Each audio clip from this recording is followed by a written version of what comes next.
Today I am joined by my mom, Amy, Hello, everyone. and we're just basically going to be talking for a little bit, see where the conversation goes, and hopefully y'all guys enjoy it. So, Mom, why don't you introduce yourself to the folks? Well, hello, everyone. I'm Amy Brown, mother, widow, and Joshua is my second born. I don't know what we're doing. It's just an interview to me. So I'll just be asking my own questions, and we'll see where the conversation goes. First, let me say thank you very much for being fans of the show and honorary members of the Wolf Pack. If y'all guys found this podcast because of our show, Alaskan Bush People, which airs on the Discovery Channel and Discovery Plus, then thank you very much. And if you have no idea who I am or what I'm talking about, you can look it up or stick around and you'll find out. So, Mom, I know I've heard a lot of the stories and things a lot of times over and over about like how y'all got to Alaska, why you went to Alaska and all that stuff. But I think let's take it even further back. What is like the earliest thing that you remember from your childhood? What are your earliest, like where were you born? Where did you grow up? What are your earliest memories? Oh, my goodness. I was born in Chicago, Illinois, August 28th, 1963, to, what my parents' name? I mean, just what's the earliest thing you remember growing up in Earliest thing Chicago? I remember is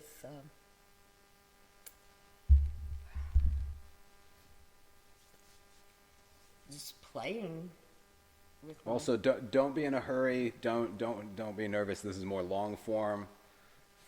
We're not. It's not like when you're doing. I know when we do interviews on the show and stuff, it's very much where it's like quick and it gets chopped down and you're giving more like blunt answers. This is more just having a conversation with people. So just Okay, well, whatever my pops earliest- into your head about stuff like that. I was just curious because I was thinking the other day, like the earliest things that I can remember myself is like the smell of pine trees and the ocean, and the taste of the salt sea air on my lips and stuff, and the way that the water moves the boat. And so the furthest I can think back, those are like the things that come to mind. And so I was just curious for you what that is. Well, they actually lived in Chicago when I was born, but we moved to a suburb named called Posen, when I was younger. But that's the only house that I remember living in. I think I was around 3 when we moved there, and I was the baby of the family, and everyone treated me like a princess and doted on me. And I was spoiled,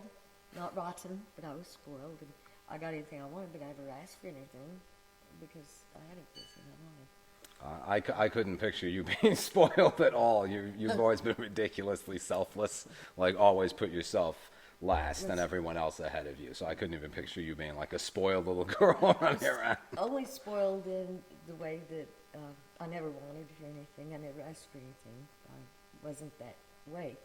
But I know one of my favorite toys was the old wooden Slinky dog. Like the cartoon? Like the cartoon, but Really? it was wooden, and it was like a little spotted beagle. And another one was this Fisher-Price toy that you pushed. It was on a stick, had a little ball for the handle, and you pushed it, and it had 2 wheels like this, and a flat thing, and on top was this clear dome, and it had little colored balls inside, about yay big. Well, when the wheels rolled, it was connected, and the axle had a thing like this in the middle, so when the wheels turned, this thing would go and it'd pop the balls up like that, and that was my other most favorite toy in the world. So one time, God related to me of his dealings with his children. We moved to Roswell when I was 5, looking out, riding in the back seat at the horizon in Roswell because you can see forever. Wait, Roswell, New Mexico? Yes. I moved there when I was 5. Well, I was riding in the back I didn't seat. know that. Yes. Okay, go ahead. I'm not Sorry to telling you interrupt. that. Go ahead. Anyway, I'm riding in the back seat, just looking out the window, at the horizon. It's just flat, and you can see to the edge where the sky touches the ground. And God related to me in a way that how my favorite ball was the clear dome that went down and met the wooden thing with the little balls inside that played, with my favorite toy, and I loved it so much. We are his children in the dome here on earth. and we play inside that dome, and he loves us so much.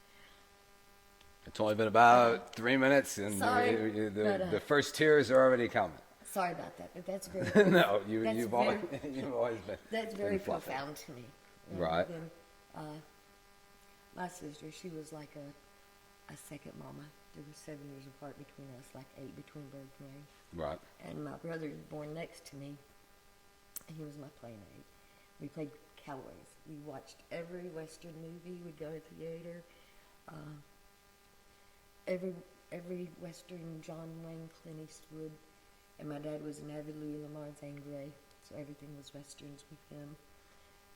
I was always Annie Oakley and Calamity Jane. And we'd wear our little pop guns and pistols and their hats, and we'd play that. And of course, then he became Batman too.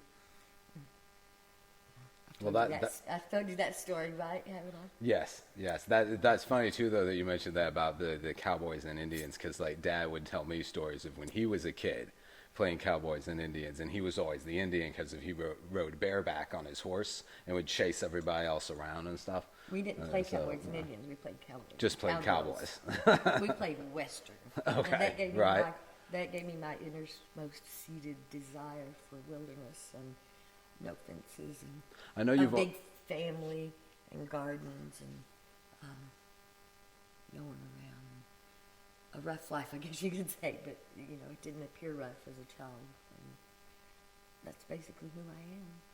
So you've been that way since your earliest memories. Then, though, you wanted to live somewhere that was beyond the horizon, that was not the cities, not concrete and fences and things. Always. You wanted to be on the frontier. Yes, I did. With a lot of kids in a cabin, growing my garden, having horses and cattle and chickens and all of that. And then my parents divorced when they split up. I was almost 10, and then they divorced when I was 10. And there again, we read To Build a Fire by Jack London in school, and that started my desire.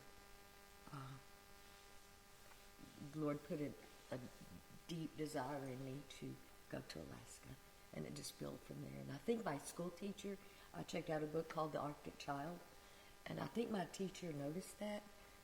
She actually gave me my first words of wisdom because I didn't want to go out and play outside today. And all the other kids went scampering out in 5th grade. I was 10 in 5th grade. And I just sat there, and she came over to me asking me, what's wrong? Why don't you want to go play? I didn't know what was wrong. But what came out of me, which I guess the Spirit knew, was my parents are getting divorced. And she told me, don't think about that. Think about good things. Think about Santa Claus and gifts and presents. Think about good things. So those are my first words of wisdom, and I carry those to this day. Right, to not focus on the negative, but keep moving forward, That's which is right. what you always taught us. That's right. Whatever happens. Yeah, but I guess you saw me reading the books about Alaska because for no reason we weren't studying Alaska in school, in history or anything. It was Texas history. She would bring in the old-fashioned films on reels like this big, and a big projector, and we'd close the curtains in the classroom, and she'd pull down the screen like the maps up by the chalkboard and play these films. They were about Alaska. Dang, so even when you were a kid, long before you met Dad, then you were already like thinking about Alaska and that kind of stuff. So it was wilderness and a big family and gardens and horses and cattle, chickens, until about 10, and then that's when it progressed further into an Alaska desire. Okay, that's pretty cool. Pretty cool. One of the first things that Dad and I realized we had a comment about that was Alaska was mentioned. I'd say, I've always wanted to go to Alaska. Sorry about that. He goes, me too. So that was our first bond, our first real bond right there. And then he wanted to have longhorns. See, he had horses. He wanted to raise longhorns because his paternal granddad raised longhorns. Right. And when we moved to Alaska, we never thought we'd get that. I just figured, well, I'll get my horses and all that in heaven. And he figured, well, I'll get my cows in heaven. But then Lord works in mysterious ways. I got cancer, and we moved down here, and what do you know? We live on top of a mountain with horses and cattle. All right. Well, were you saying you were saying something about your dad taking to see something to do with Al Capone? I have to hear about that. So go. Okay. Let me get to that because I have this other one first, but I will get. Okay, Don't run. Just tell me as it comes to you. Just go for it. Just tell me about your childhood. Go. I was going with Dad one day, and I think it was Mother's Day. We were going to get my mom a gift, and we happened to be in downtown Chicago, and of course we'd watched the Al Capone movies and knew what and we knew what the St. Valentine's Day Massacre was and all that, and so he drove me past there, and I saw where that garage is, and it was still identical to the way it was that day, green and everything. That was something. And okay, my sister's friend gave her a bicycle that had one pedal, right? And it was on her front porch. Well, I wanted to ride a bicycle, but I didn't know how to ride a bicycle. So I got this bicycle. Luckily, the tires had air in it. I got this bicycle, and I went on the sidewalk in front of our house there in Posen, and it only had the right pedal. So I would pull the pedal up to the top and push it down, and then grab my foot and pull it back up, and push it down and grab my foot and pull it back up, and that's how I learned to ride a bicycle. No one ever held on to me and taught me like this or any of that. So I'm sitting there doing this, and I look up the road. My dad, he owned gas stations with garage. They called them service stations because it was a service back then. It wasn't just a gas station. You actually were serviced. You actually got awards for having the number one service stations in that area, from Gulf and Sinclair Mobile, places like that. So I'm looking up, and he had a 1 ton, might have been a 2 ton, anyway, an old flatbed pickup truck with wooden railings on the side. And my dad didn't come home during the middle of the day. He was at work. He worked really hard. So here I look up, and here's my dad. And it kind of bewildered me that my dad would be driving this truck to the house in the middle of the day. And as he passed me, I looked, and in the back was a brand new bicycle, red, with the flat thing behind you here where you could carry stuff or give a friend a ride and all. And it had training wheels, of course, but I already knew how to ride because I taught myself on that bike. But, yeah, good times. I remember, what? No, go ahead. I remember hearing the ice cream truck coming, and we'd all scramble out, and I'd have a fudgesicle. And I did see an old photograph of me. My hair's cut in a pixie, of course, and I'm wearing a little short set that Mama bought at Spiegel. And I had a tricycle. I don't remember the tricycle, but I had a tricycle, and I'm eating a fudgesicle. So the ice cream truck could have just come by. And it rained a lot there. And where we lived in Posen, we were the last house at the very edge of the suburb, brand new. It was a new style, not the old suburbia, but a brand new one of the new era. And I guess it was just the first one they bought, because later they built 3 more to the side of us.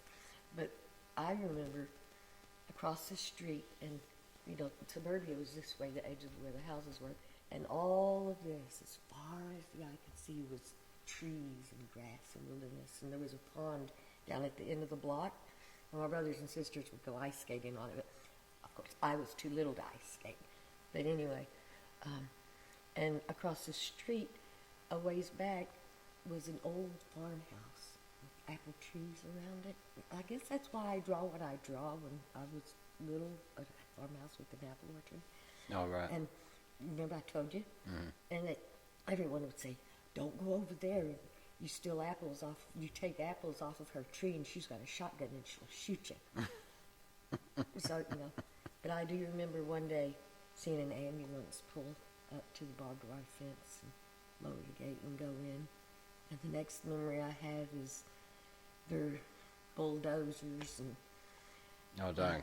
They were making a loop around Chicago. So I guess she died, and they sold the property. So it quit being wilderness. But I did look on Google Earth, and part of it is still a little bit unhoused and stuff. Really? But yeah. And it rained a lot there in Posen, and I remember we'd be barefooted, and the water would just gush and gush, because, of course, it's right by the lake.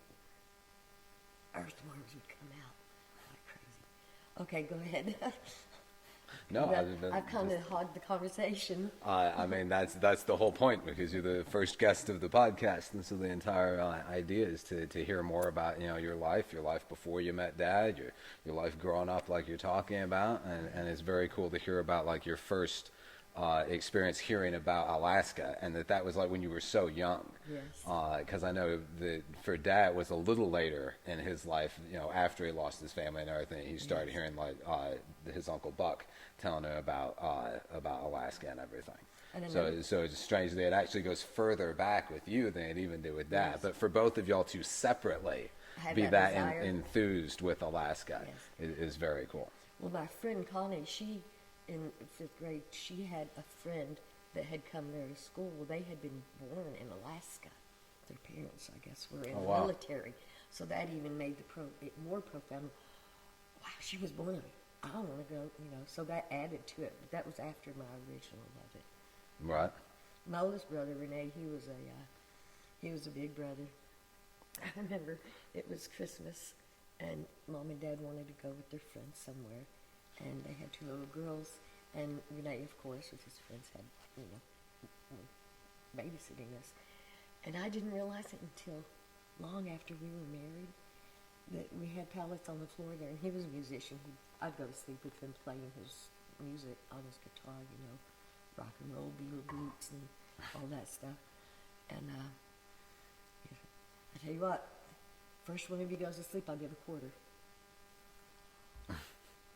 We didn't see it then as it was a way to get us to quickly go to sleep so he could play his music and do his thing and not have to watch us. I mean, we were already laying on the pallets, but yeah, that hit me later, like when I was in my 50s probably. But he was a good big brother. Go to sleep, I'll give you a quarter. It sounds like it was like the 20s. The first one to bed gets a nickel. First one to go to sleep gets a quarter. So I take it we all 3 really fast went to sleep. How do you even tell who won that competition? How do you say who went to sleep first? It was his or choice. did you just give everybody a quarter? Maybe. I don't remember.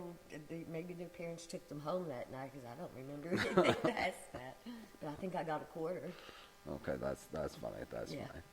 And so you said that you read How to Start a Fire by Jack London. And how old were you when you did How to Build a Fire? Because I remember y'all reading that to us when we were little guys. I remember one book, my favorite book actually, that Dad read aloud to us, Robinson Crusoe. Yeah. And I remember Jack London, How to Start a Fire was another one y'all read. Build a Fire. I always say it the other way. Yeah, but how old were you when you read that? I was 10. It was a short story in our 5th grade reader. Okay. Yeah. Actually, later, in '89, Leslie sent me a birthday gift, and it was a biography about Jack London.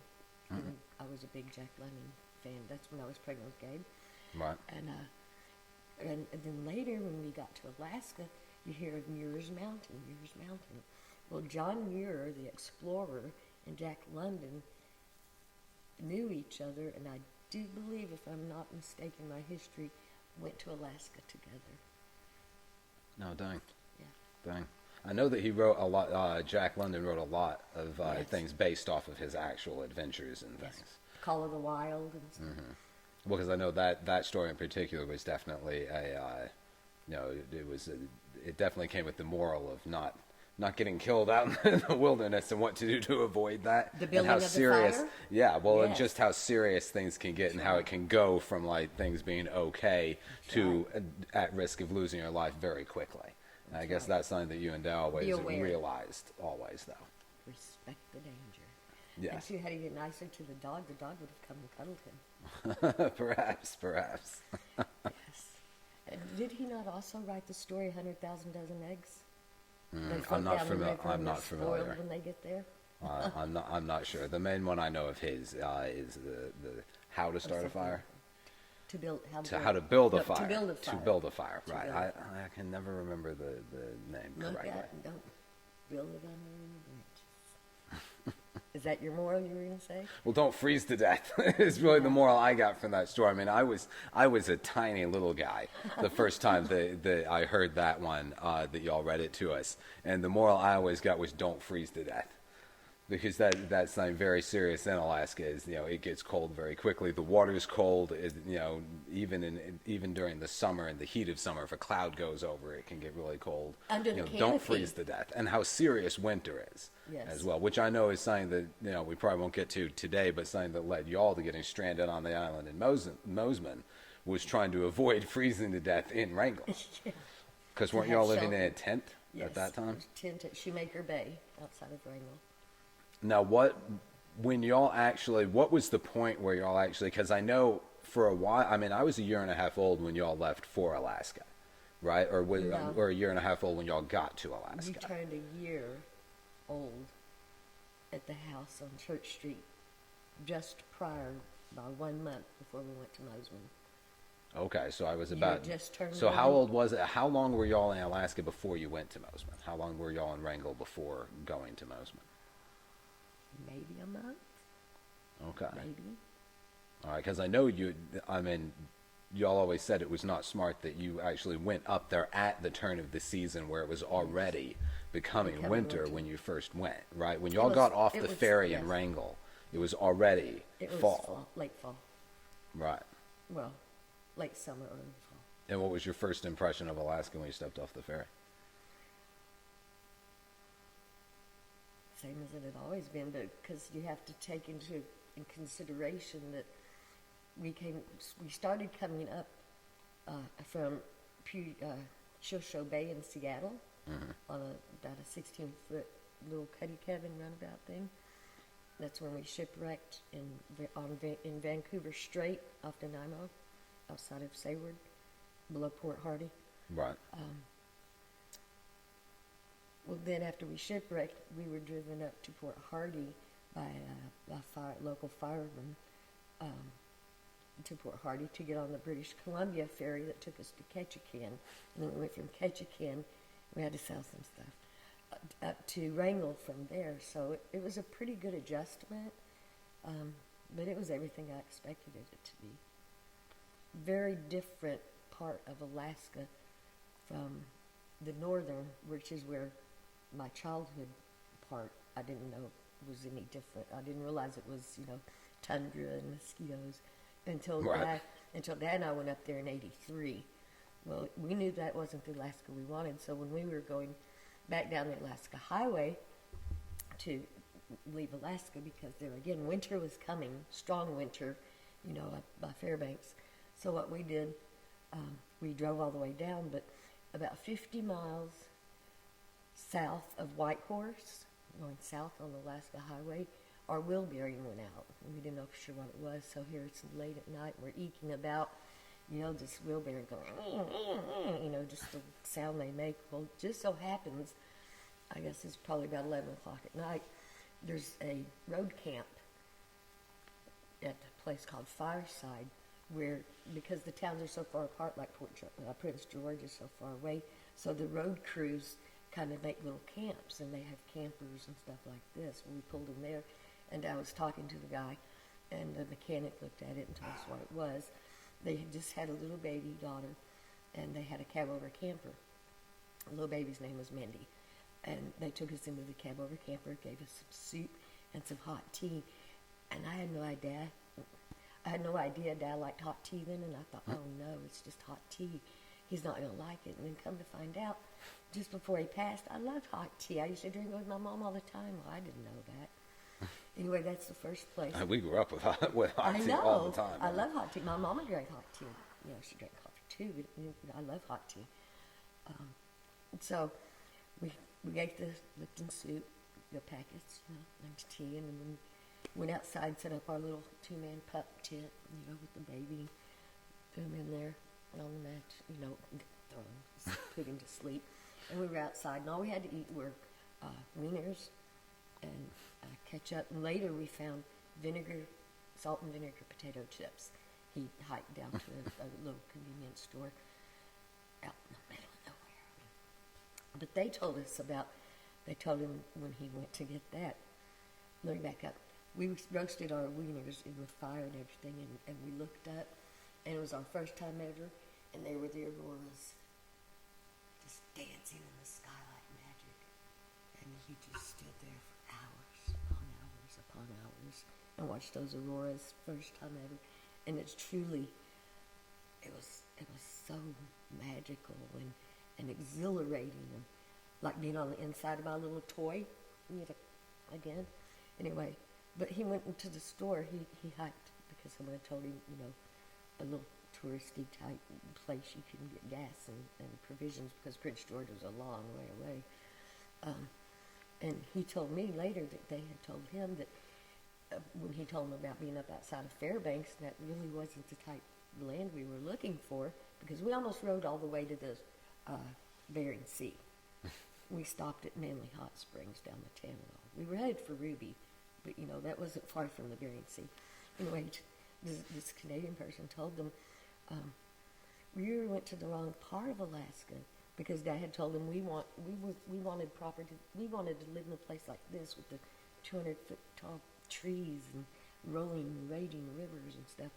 Look, you're living in the wrong place. You should be in southeast Alaska, which was just over the mountain range. So you all just kind of missed it. Yeah, a little bit. Well, we backtracked back through it because we'd gone all the way up the Alaskan Highway and back down the Alaskan Highway. Of course, our wheel bearing messed up. We had to camp for 2 weeks next to this river. It was actually between the Layard and I can't remember the name of the other one. Anyway, for 2 weeks we played gin rummy. Dad didn't know how to play gin rummy. I taught him how. And that's where we first someone loaned us a propane-powered Coleman stove. Fell in love with Coleman stoves immediately. Of course, relatives had Coleman lanterns, but never a Coleman stove. So we learned Coleman stoves there. But the thing is, the reason we had to wait for 2 weeks eating wieners and salt and vinegar potato chips, which Dad really didn't like anymore. If you remember, he never would eat them again. But anyway. No, I can't actually recall that ever eating those, because I've always been a sea salt and vinegar fan myself. Yes. But no, I don't think you could force that at you. No, we had never even heard of them until we broke down there, that little place outside of Whitehorse. But so the mechanic had ordered our wheel bearing from down by Prince George, and it had to come up by way of bus, because there's a bus that goes all the way up, like to Whitehorse, and it probably might even go to Haines. I don't know, because there's Haines Junction and then Haines, and you go from Haines to Haines Junction to Whitehorse, and you can make that loop. Which you make it sound a lot shorter than it is. When you say it that way, that's a lot of land. That is a lot of land, man. We went through there. We actually, on our way up to Fairbanks the first time, stayed in a little motel in Haines Junction. Oh, dang. On the way up, sure did. But anyway, so here we are in British Columbia, out in a little road camp called Fireside, and this bus with our wheel bearing passed us. Went all the way up to Whitehorse, and like I said, it probably went all around, would be my guess. It took 2 weeks, and came back and finally got our wheel bearing. It was really cool. We'd go hiking up into the forest and down on the river. It was so fascinating on the river there. Shale slate rocks, they're flat and real thin, and this riverbank. Oh gosh, I bet it was 20 feet wide, this part of it, and just that close together, and just so fascinating looking. And they really said, go down there and you can see vole crawling all in and around the rocks. They're just a type of mouse. I didn't know that at the time. But anyway, okay, I guess I've talked nonstop. No, that's the whole point. I mean, as many times as I've heard y'all talk about, what brought you to Alaska, what it was like, and all the different adventures and everything, it's still cool hearing about it. And you'll always say more to it, or you hear different sides of it or different parts of it that come to mind when you're talking about it. So it's cool just to hear you talk about it. We usually have heard just Dad's side, because I was the quiet one and he was the talker. Oh, Dad was definitely a talker. Yeah, now for that Dad's sure. not here, I'm the talker. Like, I even had you and the girls tell me, Mom, you jabber all the time. Because I go in stores now, and I'll walk around, I'll walk to the store, and I'll say, how you doing? And like yesterday, I talked to a gentleman named Joe. This big Labradoodle was outside, and I wasn't going to mess with him. It was very friendly, but you don't mess with someone's animal without asking them. So I finally quit walking because he's going, Lucy, Lucy, you know. So I stopped walking so the dog wouldn't follow me and wouldn't, you know, Right. would go to the owner. So I introduced myself, and he introduced himself, and I said, may I pet him? Of course, yes. And just pet her and all this stuff. And she really wanted to play. But as I was leaving, I passed and the water was coming out of the faucet. I guess irrigation had just been turned on too. And I turned around and said, your water's running. That would have cost a fortune had he not known that water was running. Mm-hmm. You know, that's a neighborly thing to do. But y'all tell me I'm just jabber all the time like the internet man that came. Just jabber. But You do like to tell everybody your life story, and that's not something new though. That's not like you pick, like Dad would do that with anyone, like anyone that was alive. They might not even have to been alive. Dad would do that with anybody. You're selective with who you do that with, but you would do that even when it was both of y'all. I can remember many times that like we would stop, like we would be going somewhere. I remember in Haines particularly because it was such a long drive to go like from where our property was to town to get supplies and beans and sugar and bullets, especially and then make it back.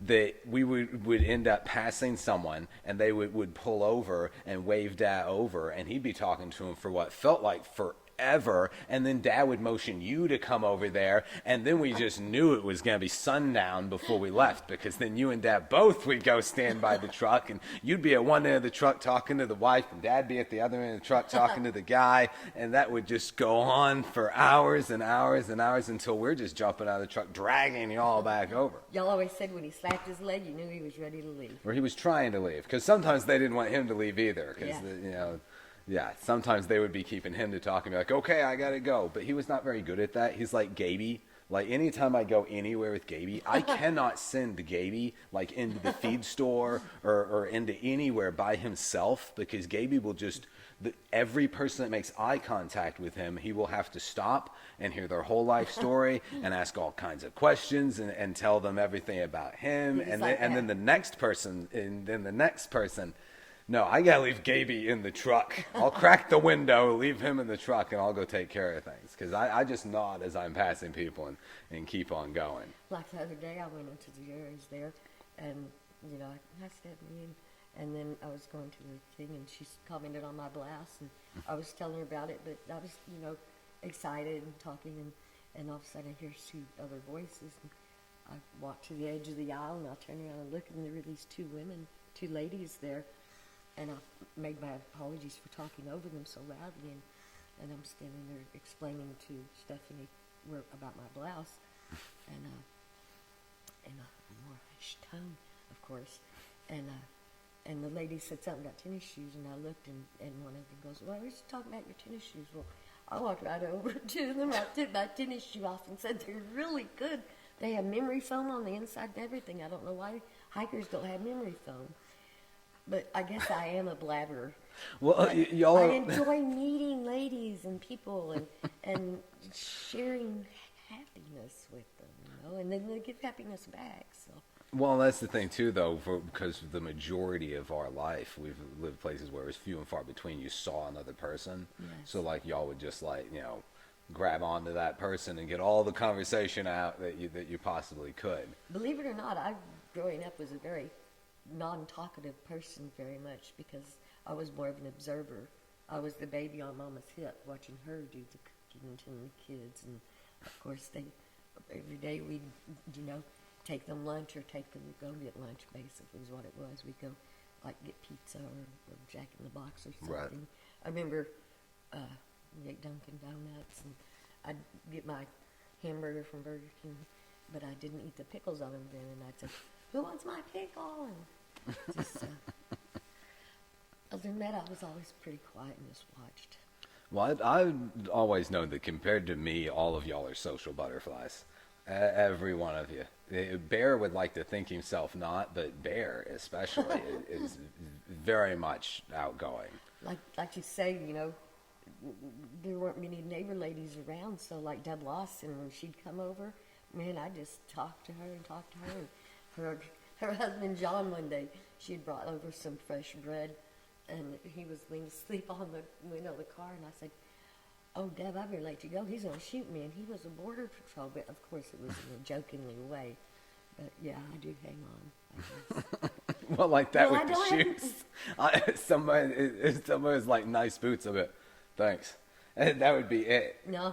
But like y'all, with somebody, like even in our old life, y'all would be like, oh, it's a person. And I'm very much, it's a person. Didn't matter how long it had been since I had seen a person. I'm like, not people. Like even in my cancer therapy, when we were there in LA and stuff, I've told you about, I'd be in a wheelchair and I would look down a lot because I don't really interact with people a lot, believe it or not. But of course, I commented on many women's shoes, really nice looking. And, Ladies in and your the shoes. dresses. Well, women like to be Well, complimented. it seems to be feel a good. thing though, because like even you, who are like mostly combat boots and stuff, though, I don't know how many times you've talked about like the different kind of shoes that you like and the hikers that you liked. And I remember one time you got a brand new pair of hikers that Dad went through a great deal to get, and you went on and on and on about the blue stitching that was like around the tongue of the shoe, and I'm like, who would even notice that? Well, like I showed you my shoes the other day, my Skechers hikers, at the end by the toe, the machine messed up because one is level and this one's kind of crooked. Oh, right. It was And driving you nuts, the stitching on the I like top of the little symmetry, thing. man. I Right, can't help it. right. I like symmetry. Well, you would hate Yeah. my boots because the dingo boots I've been wearing forever, they're like, I've taken leather off of like my jacket and sewn it to the side so that it'll stay together, and one heel's like missing parts of it, and Actually, I say parts of it, practically the whole thing's missing. and get some shoe glue and glue it back. I already have. I actually took I won't go into the story, but I actually MacGyvered it because I took an older pair of boots I had and I cut the bottom of it off and I shoe glued it to the other side of the other Do one. what you have to. It works just fine. But do you remember that pair of cowboy boots I had when I was a teenager Yes. that I wore? Because Yes. we were some of the few people, Bear and I, that wore cowboy boots up in Alaska. Because I don't remember where we found those, but it was a big deal that we found them. They weren't the best made cowboy boots in the world, and I wore them constantly. And so I remember that the heel broke off at one point, and what I did, being me, I took the insole out and then I took a couple just regular deck screws and I screwed it through the Yes. bottom of the boot, and then the screws were sticking out through the heel of the boot. The stores spiked hated that shoes. when I would go in the stores because I didn't like break them off or anything. I just left the screws You sticking were out the about 10 back. years old. So Yeah. no, I was a teenager at that time. I was Were like, you? Oh, you yeah, already tho- had yeah, I was okay. like 17, Okay. 18 at that time. But that was back when I wore like skull rings on every finger and had screws sticking out of my boots, and I wore the long navy jacket and all that stuff. I was going to say with my Skechers though, when I noticed that it was crooked when I first got them, so I guess I basically just don't look at them until the other day when I was talking to you and you were leaving, and I looked down and I saw it was crooked, so I just had to point that out. But other than that, And now I you guess can, I and now don't you just look at can't. Now you can't even look at them. They're really, I look at them to put them on. Of course, I'm not looking at that. I'm pulling at the back. So Okay, note to self: if I ever buy you a pair of boots, make sure they both perfectly Symmetry. match. anything, I like symmetry. No, I'm picky with the inside matching because, like, you'll try on a pair of new boots, and when I buy a pair of new boots, I know how long I'm going to be wearing them, basically forever. Yeah, So, like, I want them to especially if you like fit them. well. Yeah, so, like I've noticed, like, maybe the right one will fit well and the left one won't. I have actually ended up buying a different left and a different right to put them pairs of together boots so so that they match better. That's cool. Which would driven you nuts, though, because they weren't Not if they actually the felt same shoe. But not if they felt the same and looked the same. Well, they were comfortable was That's was what the matters, point. that's what It always mattered more to me what's on the inside of the boot. I do not like wrinkles. I do not wrinkles in your socks, wrinkles in your shirt if it's tucked, wrinkles in your bed. I don't like wrinkles. I'm sorry to say that's one of my things that no one knows about. But Seams and some wrinkles. Seams and wrinkles, yes. And odd stitching. Oh, Dad was more like me. Dad was pretty picky with some stuff, but he was more like me with the seams on things. He didn't care. Straps, seams, buckles, he could walk around with holes in his boots and not even notice. Yeah, well, because I remember, like, you you made him, you would stitch pieces of leather onto his jacket. He had one jean jacket that you ended up making a leather jacket because every time you repaired it, you would put on pieces of leather. and that thing had like ridiculously thick seams and stuff. Never bothered him at all. And his jeans, I would use old flannel T-shirts when he'd wear a hole in his jeans, either on the knee or the hip or Right. whatever. Do you remember that? And I'd use the Yes. cross, the X stitches. Yeah. Oh, the good old days. Good old days. Well, This has that's been awesome. fun, Dan. Yeah, we're I've definitely enjoyed gonna this a definitely lot. gonna have to sit down and do this again. I know it's getting late, and I told you I Yes. was gonna cook dinner. Yes. So I will definitely cook dinner. I've had so some we'll good get to laughs. that. Thank you. It's better than worries. sitting alone and crying. Aw. Well, it's awesome to hear about the old days and hear about your childhood and all that Yes. stuff. I definitely want to slow down and hear more about that and everything. And one reason I wanted to do the podcast and do it like this is something that I really wish I had been able to do with Dad, and I had sat down and Yes. been able to do that, because I remember Dad talking about how much he wished he had recorded. I mean, this was back in the 50s and 60s. There was no way he could do that, really. But that he had so much wished that he had recorded, like, his conversations with his dad and his mom and his sister. And then that was something that, like, I thought throughout my life. And I remember one time that Dad had bought me one of those small Handheld. tape recorders that had the little tapes, and I would Yes. pretend I was a Yes. radio announcer and Yes. stuff Yes. when we were doing like competitions and things. And so I do actually, I mean, all that's been long since lost, but used to have some of our conversations recorded Yes. on those. And so that's what's inspired me to do this. That's cool. Really is because I wish I could have done that with Dad. And so it means a lot to me to be able to sit down now with you Right. and be able to do that. And this is something that, like, will last forever. And my potentially. grandkids and my great-grandkids, if I have any, will be able to hear Granny's stories. Oh, that reminds me, talking about recording. My dad had given me a cassette recorder, about yay long, yay wide, you push the button and the top pops open. And he had come by one night, it was after they divorced, and he was, very talkative that night. And he would tell me about one time my mom and he were dating, and she bit into a pepper, and it squirted jalapeno juice in his eye. But I had this cassette recorder, and I was recording these stories, a whole side, Oh, 30 dang. minutes on Oh, this dang. cassette. So later, I went back, a year or two later, I don't remember how long. I went back and went to hear it, and my brother recorded Bob Dylan over part of it. Oh, dang.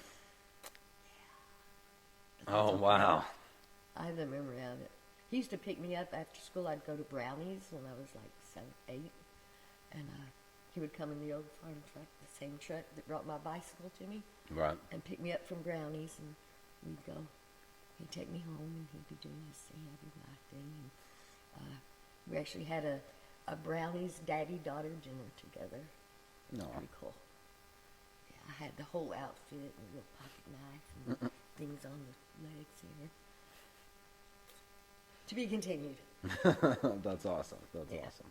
No, we're definitely gotta continue this and keep it It's going. been fun. Well, I think it's something that could be fun, and like you were saying, for the grandkids and their kids and other generations. And all my 'cause- lady friends out there. Yeah, really, and all the extended members of the Wolf That's Pack and the right. honorary members of That's the right. Wolf Pack. And thank you all for joining us today. It's been a lot of fun, and I hope it's been enough. I hope it's been a lot of fun for all of y'all too. All right, so that's we're gonna call it a day before Mom dehydrates from crying too much. So y'all guys have a good one, and we'll catch you next time. Blessings. Thanks for stopping by.